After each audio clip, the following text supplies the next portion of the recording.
So a lot of these opening slash patron pitches slash patron thank yous are cynical hits on how the world or the internet is a terrible place, and let's laugh at how awful a place it is. And I want to take a break from that for just a second and recognize how awesome a place it can be too. Is that all right? As of this writing, there are 99 people who support the work we do through Patreon, and many more who write us constantly to give us affirmation and encouragement, contribute to what we do, and criticize us when we get stuff wrong. And I think that's pretty amazing. So I just want to thank you, Gatheist Manifesto listener, for making this awesome. Had a few new folks join the family this week. Hunter, Brent, Margot, and Christopher. Thank you, friends, for helping us out and reminding us that there is still good in the world and we don't always have to be afraid of the internet. If you want to join them, check out patreon.com/The Gatheist Manifesto and consider a donation to support the show and the activism we do. Love you, friends. Thanks.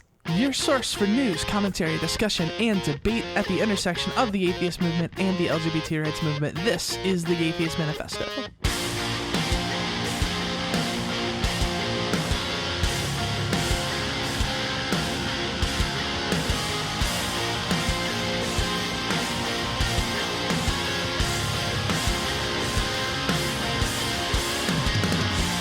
Hello, dear friends, and welcome to the Gatheist Manifesto. I am your host, Callie Wright, and as you can hear in my voice, I am getting over a cold. Probably don't sound super great, but we got some queering and some transing to do, so we're just going to do the thing. The show must go on. I am joined yet again by my fantastic co-host, Ari Stillman. What's going on, Ari? It's the sicky sick episode. I'm sick too, but apparently not as bad as you. So it's probably just that trans telepathy link that we have. All the trans people get sick at one time. Yeah, we all know each other, and it's just this whole thing. So I remember the first time I ever played a game online. It was great. We got one of the original Xboxes 5 years after it came out, and it wasn't cool to have anymore. And I talked my mom into paying for Xbox Live, and I was really stoked. And I loaded it up, and I got into Halo, and I shit you not, the first phrase I heard through my headset was, "I'm gonna fuck your mother, you faggot." In an ostensibly prepubescent male voice. And I was really blown away by this because in my mind, me saying it. Ari. And I was just trying to have some fun killing some stuff on Halo, right? And I tried a few other games, and it was the same stuff everywhere. And telling you this story now, it may not seem like it's a super surprising thing, but at the time I was completely unaware that this was a thing that happened because, the internet was new-ish, and I was still kind of naive. But there's been lots of talk in recent years about lots of the hateful and abusive behavior that exists in the gaming community. Of course, Gamergate, death threats, rape threats, doxing campaigns, and all kinds of coordinated abuse towards mostly women and also queer and trans women. And we know this kind of stuff exists basically everywhere, but I kind of get the sense that it seems to be especially bad in the gaming community. So that's what we're going to be talking about this week. We have two guests. Welcome back to the show, my lovely future wife, Celeste. Hey. That's what you got. Yeah, nepotism, that's what it is. And also joining us is Michelle Hendley. She is a YouTuber, star of Boy Meets Girl, which is one of my all-time favorite movies, and I promise I'm not going to fangirl out all over the place. And she does streaming on Twitch, which, for those who don't know, is a platform that lets people live stream games for others to watch. Welcome to the show, Michelle. Thank you very much. Very happy to be here. This is great that we're talking about this now because I talked about this a little bit on the show, and it was like an opening gag several weeks ago. So AGDQ happened recently, which is Awesome Games Done Quick. And it's basically this thing where it's a big, pretty much conference where a bunch of speedrunners of games from around the country and around the world come together and stream themselves speedrunning games live in front of an audience to raise money for charity. And apparently there was some big hubbub this year because people were mad that there was a non-discrimination policy against trans people. So I was talking to my partner, Zach, about this because he's a huge gamer. He spends almost every waking second that he's not at work playing video games or watching streams occasionally. Usually he has a stream on in the background while he's playing something else because he has ADHD and that's how he does it. But so so we were talking about this and I was like, what's the deal with this? And he was like, yeah, there are like a shitload of speedrunners and gamers in general who keep coming out as trans. And so like they had to put this thing in place because there are these speedrunners there who are like, hey, I'm trans, like don't do hate speech against me, like use my right pronouns. And people are like, oh no, we can't have fun in gaming anymore because of all the transes. Is that a thing? Like, is there a disproportionate amount of trans people in gaming or in speedrunning? I think any number of trans people existing in most spaces is myself. too much for some people. Yeah. I think might be the explanation for that phenomenon. Okay, so first I want to address a question that may seem obvious, but it's certainly something I've thought about before. So I want to talk for just a second about why this stuff even matters. And if that seems like a patronizing question, right, we're talking about gaming, right? Lots of people think of gaming as this like frivolous and meaningless exercise. So like, let's talk for a second about why this is a big deal. So like, Celeste and Michelle, as our resident gamers, let's talk for a second about why gaming is important and why people who aren't gamers should care about this stuff. So I've been playing video games, I don't know, since first grade or something with Super Mario 64. And immediately, I think even as a small kid, my draw to video games was almost like an escape. It was like an imaginary world in 3 dimensions in front of me that I could like play around in. So for a long time, video games were a way for me to kind of like, specifically as a trans woman or as a trans girl at the time, was to get away from this sort of dissociation I had between my body and how I was being raised, and I was able to just immerse myself in it. And so when you know, later on when you start to hang out with other people online, when it's not just your N64, but you can play and network with people, it can be so disheartening and like really bizarre to hear people trying to keep you away from this sort of space that you've occupied for so many years, and it's been such a safe place for you. I grew up with gaming the same way. I was bullied in school, and I just had all my games when I went home. It was a place to escape and just do things. And when I got online, I actually was able to find a community, and it became a problem actually because the community I had wasn't the best per se, and I picked up bad habits from them growing up. I was made fun of for playing a girl character, and you probably know why I did that. Yeah, and that's a huge escape for trans folks in gaming. Did you only play female characters? I wanted to, but after being made fun of for so long about it, I stopped. And I started making male characters just to avoid being made fun of.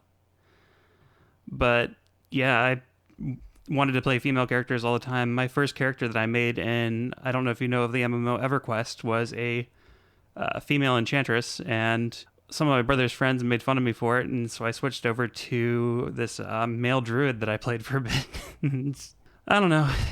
It was a great escape, but the toxicity, even small things like that, just kind of ruined it, and I completely agree. So I'm curious, whoever wants to take it here, is my perception right about this stuff being especially bad in the gaming community? I mean, we know toxic behavior exists everywhere, like everywhere humans exist.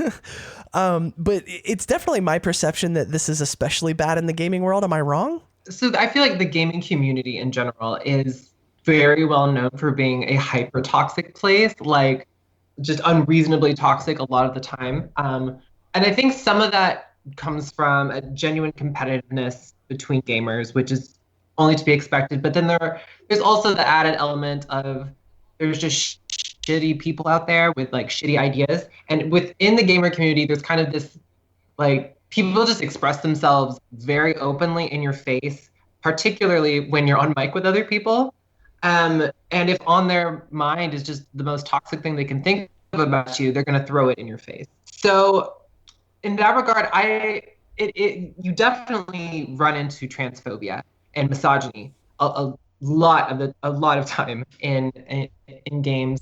But I don't know if it's necessarily fueled by their hatred of trans people, or they're just being salty and angry because that is just how so many gamers are. Does that make sense? Yeah, I feel like maybe it's splash damage. You know, it's like they just want to call somebody a name, and calling somebody like a homophobic or transphobic slur is no different than calling them an asshole. It's just that particular word they choose to use. And they know it will trigger you. They know Right. it will send you just like reeling. And the thing is, with the gaming community, they're looking for ways to insult you because of the competitiveness of it. I won't say that they all believe what they say. The people I used to game with when we were playing a game called Dota 2, there was so much anger and so much toxicity. And listening back to the things I would have said back then, I would have been not much better of how angry I got. I once, when I was younger, I pissed off my stepfather because I was cursing up a storm. Like, he ran up the stairs and he was yelling, "Why the fuck are you yelling?" And it was just because I was yelling at the people in the game. I think what it is when you're in a game, you're in that competitive environment, you've got the ability to talk to people, and then you've got that anonymity backing you as well. It just creates this perfect storm of anger and competitiveness and toxicity that just breeds that kind of stuff. And I don't know how to fix it, but I will say that not all communities are that way. Hashtag not all gamers. But anyway, I've met some amazing people online. Some of my best friends I've met through online gaming, and it's just great. And you know what's funny is, as much as like nerds and jocks like try to pretend like they're not the same thing, like that sounds so much like just sports to me. Like, you know, when I was a kid, I played football and I wrestled, and it was the same thing. It's just like that hyper competitive environment where you're trying to do anything you can to drag the other person down and put yourself up. And even if you don't mean it, you know, like you can get overzealous and do things and hurt people without knowing it, or you can hurt people purposely. And I guess it's not as complicated as just like, well, I'm a terrible person and I hate gay people and queer people, but it's more of a splash damage. Like, well, they're going to get hurt in the meantime, and I don't really care because I assume everyone that I'm talking to, if I use a homophobic slur, I'm not attacking them personally, or I'm attacking them personally in a way that doesn't really matter because they're probably not gay, because Right. nobody's really gay, right? Like, I don't know. I feel like that. Am I onto something there? I don't know. For sure, and I that doesn't mean that they shouldn't be accountable for what they're saying, but I think that the community is so saturated with that kind of attitude because of male ego, and because so much of the gaming community is male based, and the pockets of that I find that of female gamers, or like even in my own stream, the sort of people who come into my room, there's more camaraderie, there's more common interest, and there is less of this emphasis on "fuck you, I'm the one true alpha gamer, you're not real, you don't play games like I play games," et cetera, et cetera, et cetera. Exactly.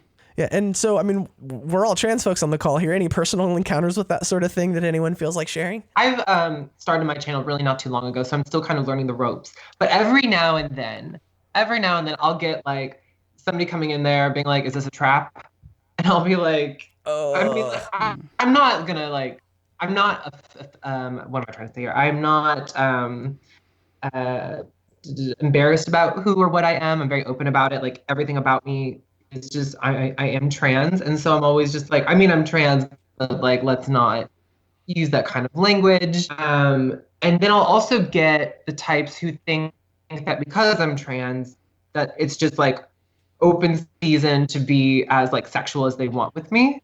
Like, you get really crude comments about like your genitalia and how much that interests them because they're like chasers. So there have been moments, but there's been more positive good that I've experienced through Twitch than negative.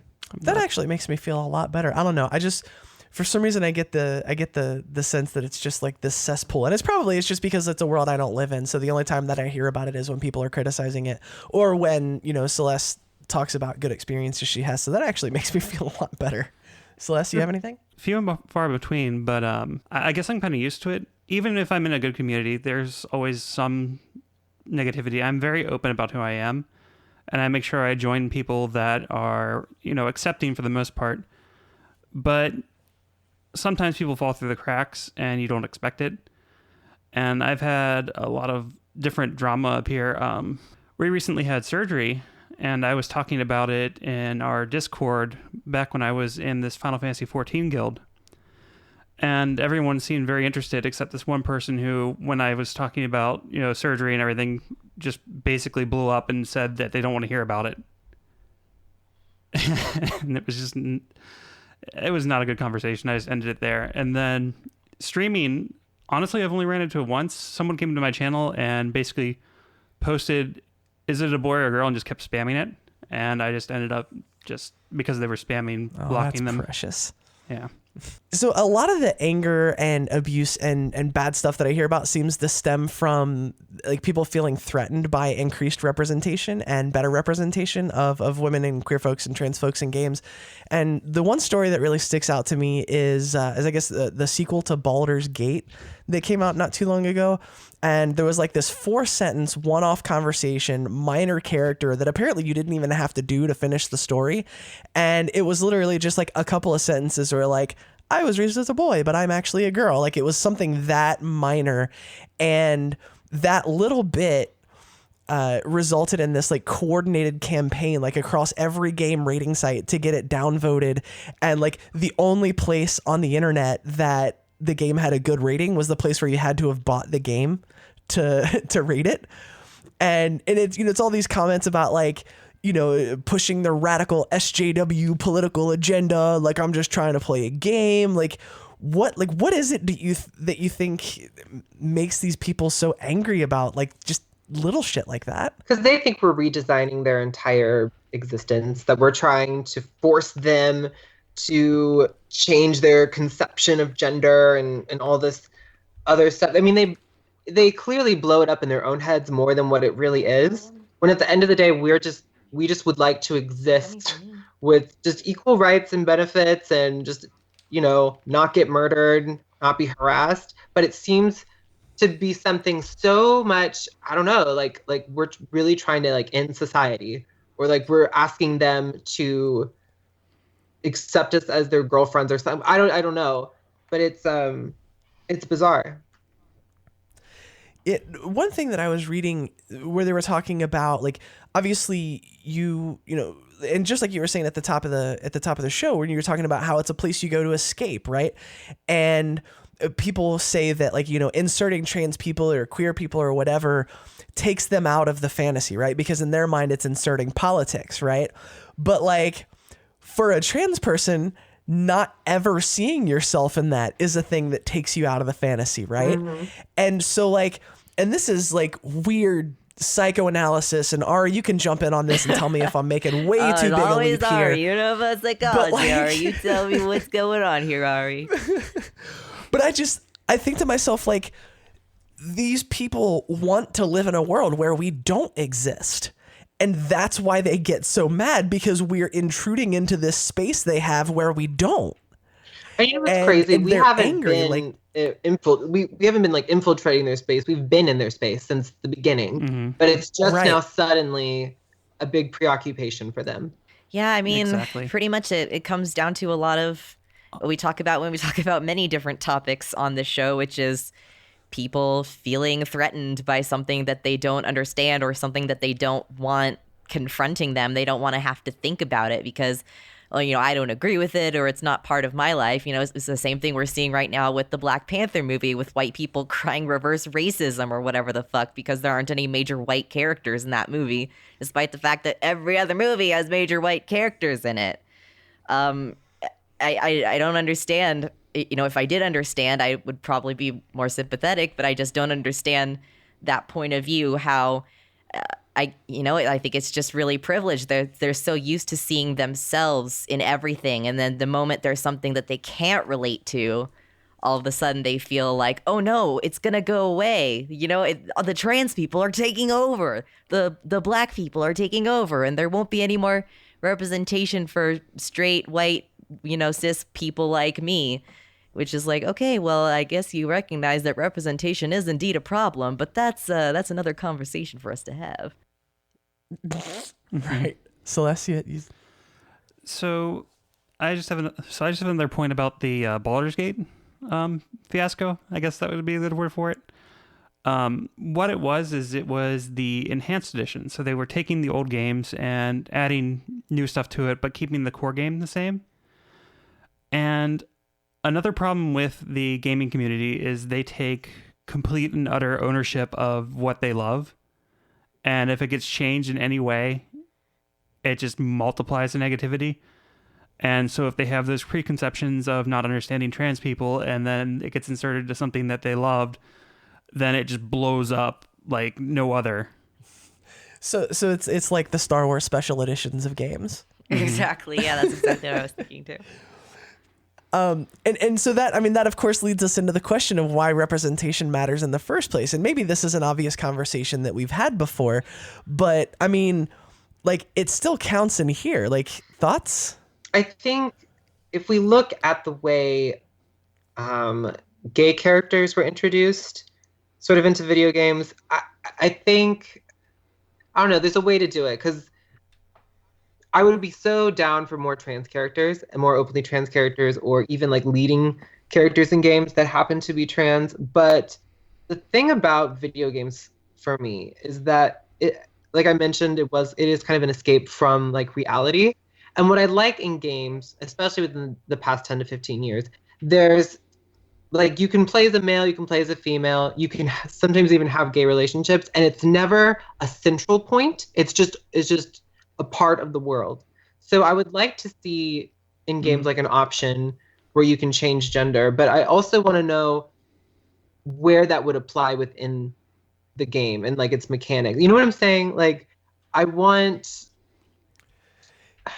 want it to be so in people's faces, I guess. That sounds really crazy coming from a trans person. I think I get what you're saying. You're saying you don't want it to be like a token trans person just for the sake of having a trans person in there, and it doesn't actually make sense within the game. You know, it needs to be part of the story or part of the mechanics of the game, and not just, hey, we're throwing a trans character in here to appease the trans people. I'm glad I don't sound transphobic. No, you don't. You don't want it to be a punchline either. And there's good representation and bad representation. I think we'll get into that later. But yeah, you just do not want representation to be a punchline or a token or things like that. And it can be done really well and it can be done really bad. Well, one thing that I saw that I thought was kind of brilliant, and I mean, maybe I just wouldn't have thought of it because I'm not a gamer really, but they were saying, like, make it possible to make a female character that has broad shoulders and an Adam's apple. There you go. You know, something like it doesn't even have to be stated. To like, yeah. And I mean, I don't know anything about programming, but I can't imagine that's an incredibly difficult change to make. Like, you could do that super subtly, probably not even tell anyone you were doing it. And some 10-year-old kid in their bedroom somewhere would discover it, and it would be like the next hot thing, you know? I was having this conversation. I went to LA and I was hanging out at this Star Trek party, and like, I was just walking up to introduce myself to someone that I had recognized, and I heard her say, "We need a trans character in Star Trek." And I was like, yes, I'm with you. But in the 24th century, medical care has evolved, society has evolved. By the time this person is a teenager in their early 20s, being trans probably wouldn't be relevant to their life in any way aside from being like a footnote in their medical records somewhere. So how do you do it without tokenizing them? And I feel like gaming can have the same problems. I definitely do not sympathize with all the hate that gets thrown at us in the community sometimes, or it's sort of this backlash of male egos. But at the same time, I want naysayers to understand that I'm not asking for the world. I would just like to occupy my space in it. So I'm a gamer. I play games. I would like to see myself in games like they see themselves every day when they play. I mean, it's not asking for a lot. Exactly. I agree. And so while we're talking about representation, because I would like the last bit of the interview to be the positive stuff. So yeah. If we're talking about representation, can we think of any particularly bad examples of representation of places in games where like trans people exist, but like we might rather they not, or queer people exist and we might rather they not because it was a punchline or a bad joke or anything like that? So a very famous point on this is the new South Park RPG. Oh yeah. They added representation They added the option to be trans. It doesn't do anything other than the way people refer to you, but it also triggers some really transphobic remarks, and it feels like it's more there for a punchline than to be actual representation. It's basically tokenizing it. My only argument with that is that it is South Park, and they made fun of most everything. And in that game, they even made fun of, in the South Parkiest way, of race and privilege. And within this past season, there's been a lot of emphasis on sort of this, like, quote unquote, PC culture, safe spaces. Not that those things aren't valid and important, but South Park is making fun of them because they are so relevant right now. So I don't know. When I played the game, I didn't feel that the trans aspect of the game was belittled any more than any other subject would be in South Park, if that makes sense. That's a good point. I actually have an example as a gaming adjacent person, as we were talking about before we started recording. I don't game myself, but I do watch some gamers on YouTube, the Game Grumps specifically. I love the Game Grumps, and I like Vine Sauce. And my partner Zach is a huge gamer. He's gaming right now, as he always when he's not at work. And so a while back, the Game Grumps, who are just these two guys who just play games and talk while they play the games, and sometimes they comment on the game, sometimes they just talk about life, whatever they feel like talking about. They were playing this game called Leisure Suit Larry Magna Cum Laude. Yes, cum, not cum. And the point... Yeah, the point of the game is to go around this college campus and you play like this sleazebag college guy, and you just want to fuck as many women as possible. So like it's an awful game, and some of it's really funny and like poking fun at that, and some of it's just like really the humor is kind of off. I don't remember exactly when the game came out. I think it was probably in the early 2000s. I'm looking at Zach. When did it come out? Oh, he said 2003, 2004. So they were playing it, and of course, you know, the goal was to go around and have sex with as many women as possible as Larry. And he finally gets to have sex with this one girl, and it turns out she has a penis, and he's horrified, and he like throws up and runs away. And so of course, you know, for a game that came out in 2003, 2004, that kind of trap trans woman joke was not considered as offensive or off limits as it is now. But, you know, Danny and Aaron, the guys who were playing it, were like, wow, that is really fucked up. Like, we are really sorry that people had to see that, because they're actually like really awesome guys. And Aaron made a point at the end of the episode to say like, hey, if you're trans and you saw that and that upset you, like, I want you to know that was fucked up and you're beautiful, and I don't approve of that kind of thing. So it was, you know, the game itself really fucked up with the whole trap trans thing. But Danny and Aaron, being the awesome people that they are, managed to, I guess, put a positive message on it at the end. Mm-hmm. Michelle, any representation you weren't a fan of that you can think of? Oh, so I play Street Fighter a lot on my stream in particular, but there is an old character, and actually she's not originally in the Street Fighter series. I forget what the series was called back in the day. It was an old like arcade fighting game. But anyway, the character Poison is this female character. She wears like a mini skirt and like a leather like hat, and has a riding crop. Just for a visual of this character. And she was put in this game, and I think she was like a side character or an enemy. But anyway, the main character like walks in the streets and like beats up enemies, and I think she was like a hooker or something. But in order for that game to get overseas from Japan, where it was made, to America, the Japanese game developers had to change like her description, like in the game manual, to say transgender, or I think the Japanese term was new half, because American audiences were not comfortable with a male protagonist beating up women. But it was acceptable because if she's trans or a transvestite or whatever word they use, then totally, you know, A-okay, like beat the shit out of her. So, wow. But what I will say is that they've reintroduced her, and she is still a playable character within the Street Fighter franchise. And I don't think they changed her trans identity because I feel like if you reintroduce a character 20 years later, you don't necessarily have to lean on those things like you would in, way back then. But I think Capcom confirmed that she is trans, that she is a transgender character. So I thought that was, I mean, it's not really an apology by any means, but I think it's cool that there's still a playable trans character in a mainstream game. That's awesome. I didn't know about that. Okay, so we've spent the last half hour talking about the bad stuff. Let's talk about the good stuff. So, awesome examples of representation, stuff that you're really stoked about? So, Catherine is a interesting game. It's basically a puzzle climbing game. And as you go through it, you're not only doing that, but you're interacting with people in the game. And there's a waitress in the bar that you go to throughout the game. And you would not know that she is trans until the end. That is how it basically doesn't get revealed until the end of the game. And only if you unlock that ending.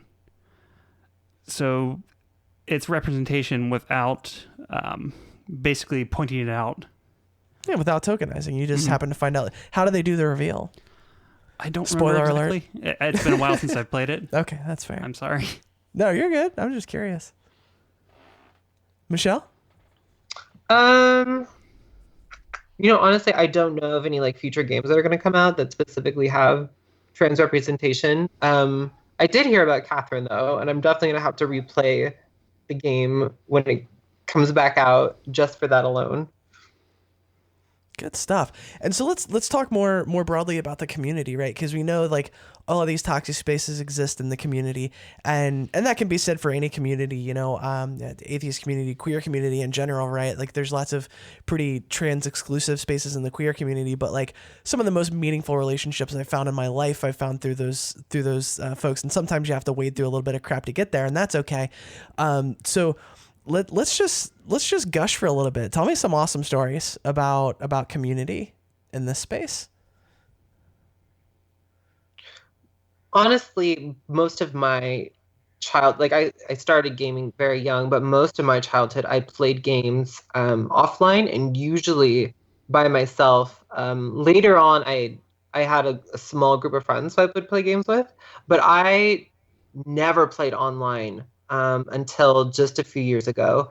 So, and most of my trans friends I actually have met through forums online, but never like in an actual game. So Twitch is the first time I'm like interacting with other trans people through video games. So it's been pretty cool because we have a lot of like similar experiences and similar moments like in our upbringing, like wanting to exclusively play female characters if at all possible. So right. That's been really cool. Celeste, I know you got lots to talk about. There's so much to go through. I don't think we could ever cover it all. I mentioned that Final Fantasy Guild. That was actually a branch off of a WoW Guild, which is another game. It's World of Warcraft. That had specifically said they're LGBTQ friendly. And the community that I met there was just amazing. Completely supportive, completely shutting down any transphobic, homophobic, or otherwise remarks. And it was just a group of gamers who just wanted to have fun and play the game. And I am actually probably two of my best friends right now are from that. And I wouldn't trade that at all for anything at this point. Well, and that's what led us to make the connections for this conversation tonight, right? Well, yeah, because I guess I could go into it. I started do the thing. I started a podcast with them, and we stream on Twitch as well. And I somehow noticed that Michelle was streaming on Twitch, and I met her through that, which was amazing. I posted on Facebook the other day that I wished that everyone in the world had something that does for them what podcasting does for me, as far as like human connection and conversation and enlightenment and travel adventures and all of that kind of fun stuff. Because I gush so much about what podcasting has done for me, and I'm watching it happen for Celeste, and it's my favorite thing in the world. If we can, just gush for a minute.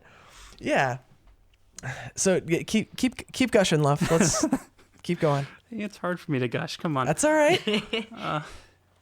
Do the feelings. So I never thought I'd make this connection. I thought it was just cool that one of my favorite actresses was streaming on Twitch, and I figured I'd interact with her. And I didn't think I'd ever make I wouldn't say good friends, but acquaintances now.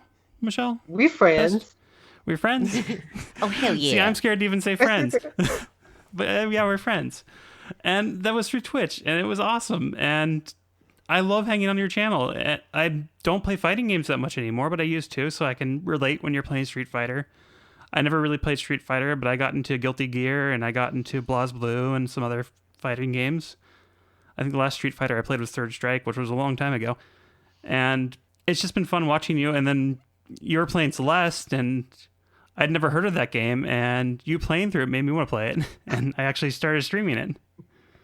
Yeah, it was fun watching you play. Like, it was fun watching someone else play the puzzles because I hadn't seen anybody else do it, and I learned a couple of things from you, and it's been really cool. You've been one of my favorite people on my stream for sure.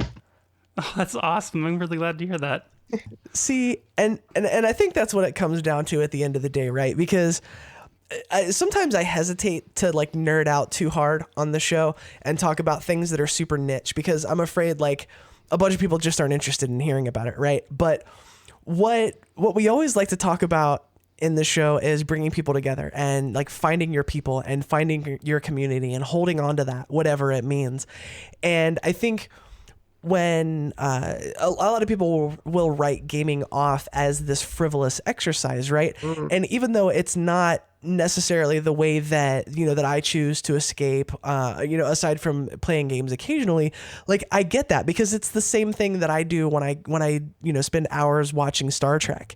It's the same thing that sports nuts do when they watch sports. It's the same thing. It's finding your people, finding what you love, and finding what makes you happy. And nobody should have to wade through so much bullshit to get to it, right? So obviously, we want to call out the toxic elements, and we want to call out what it is and fight against it where we can. But I think at the end of the day, this is a story of a group of folks finding their people. Yeah. Mm-hmm. Oh, 100%.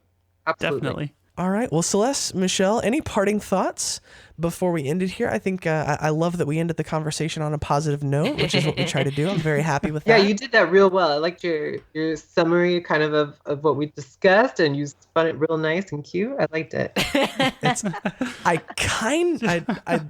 I'd like to at least give a good go at knowing what I'm doing. I would say you have a solid chance of being a podcaster for sure. Nice. Oh, I needed that validation. Thank you so much. All right. So Celeste, you want to plug your things, your things you're doing? So yeah, I'm a part of a podcast called Blastburn Radio. It's a podcast of three friends playing through all the different generations of Pokemon. I wasn't part of season 1, but I started on season 2, and each season is a different generation of Pokemon. So season 1 was generation 1. And right now we're just now starting generation 3. It's on any podcast media, so iTunes, Stitcher, things like that. It all picks up. And it's basically us playing through the Pokemon games on Twitch using the Nuzlocke rules, which I don't know if you're familiar with. I don't really want to go into it here because I could go on forever about it, but it's makes really it real hard. It makes it really hard, yes. And then we get together on the podcast and talk about our week and how the stream went and Pokemon news, and then just nerd out, and it's great. So name of the podcast and your Twitch URL? Yes, it's Blastburn Radio, and I'm at Twitch it's twitch.tv/CelesteLost. All right. Michelle, plug all the things. I have so many things. Most of them are under Shell Hendley, and that's CHELLE. Hendley, HENDLEY. I'm on YouTube. I haven't posted in a minute, but that's where I started basically my whole life was YouTube. Twitter, same handle. Instagram, same handle. And catch me on Twitch as Foxy Shinobi. Sweet. And I will have links to all of those things in the show notes for anyone interested. That, my friends, is going to do it for this episode of the Gaytheist Manifesto. We are a proud member of the Trans Podcaster Visibility Initiative. We are a group of trans podcasting badasses working to bring more trans voices into podcasting and other content creation. Search for the Trans Podcaster Visibility Initiative on Facebook for more info. You can find the show on Facebook at facebook.com/The Gaytheist Manifesto. You can email us at podcast@thegaytheistmanifesto.com. I'm on Twitter at Gaytheist Callie. You can find the show on Twitter at The Gaytheist, and I hope Ari's got a thing. Well, I always want to encourage our listeners to find me and friend me on Facebook because that's the best way to get in touch with me. But hey, maybe some of our listeners are really old or really young and they don't have a Facebook because that's only for middle-aged people like me. I mean, I'm only 26, but for me, that's probably well into middle age. Well, there are other ways to contact me, like emailing me at aristillman4@gmail.com, or you can listen to me on other podcasts like The Cis Are Getting Out of Hand. And if I ever have time to actually edit the episode we recorded a fucking week and a half ago, and I still decide to inflict it upon humanity, the SJW Circle Jerk. But I really want to encourage people who don't already have a Facebook to get one, because even outside of being able to see my posts and interact with me and I guess Callie or whatever, there is so much else to do there.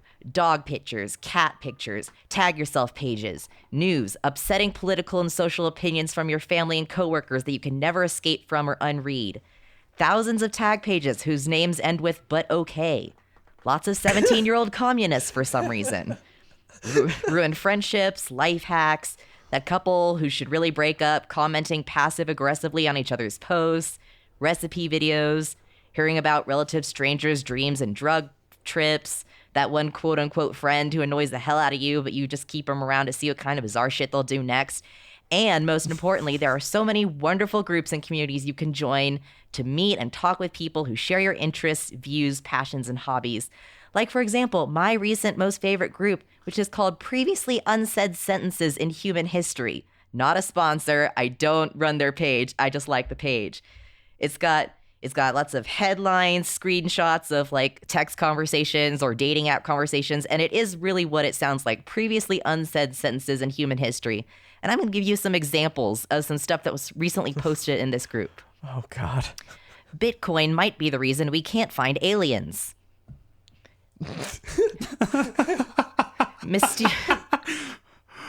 Mysterious condition dubbed scromiting hits weed smokers across the U.S. and causes them to vomit and scream. My new thing is drinking aged urine through the nose. Absolutely incredible. I really want to get a bonsai tree, but it would just die. And if I'm going to spend $150 on something that's just going to die, it's going to at least have nice tits. Oh, Jesus. On July 22nd, 2014, Daniel Radcliffe announced Americone Dream as his favorite post-coital food. Fried candy corn. That's it, just fried candy corn. Your baby is worthless if it isn't a DJ. A goat that suffers from anxiety is only calm when she's in her duck costume. That one's really cute. And here's one that wasn't posted in the page, but this was something that was said on Reasonable Risk Podcast, which I edit and co-produce with the host Michael Schaefer. And on an episode about legal and medical marijuana, he said, and I quote, "I would love to smoke a joint with Jeff Sessions." Oh, God. I don't fucking understand that. That doesn't sound like a good time at all. So to get the context, you'll have to listen to that show. Not a plug. Yes, definitely a plug. The end. Facebook is a wonderful, bizarre place. Mood you should join it if you don't already have it. Jesus. If you want to support the show and the activism we do, you can head to patreon.com/The Gaytheist Manifesto and make a per episode donation as little as $1 per episode. And if that's not doable, you can head over to iTunes, give us a 5-star review. That helps us move up in the rankings and get heard by more people. Before we go, I want you to know that if you're lost, you're hurting, you're scared, if you feel like no one cares and no one understands, you need to know there's a community out here that loves you, cares for you, knows that you're capable of amazing things, and that you are worthy of love. If you're struggling, please don't be afraid to reach out. Until next time, friends, this is the Gaytheist Manifesto.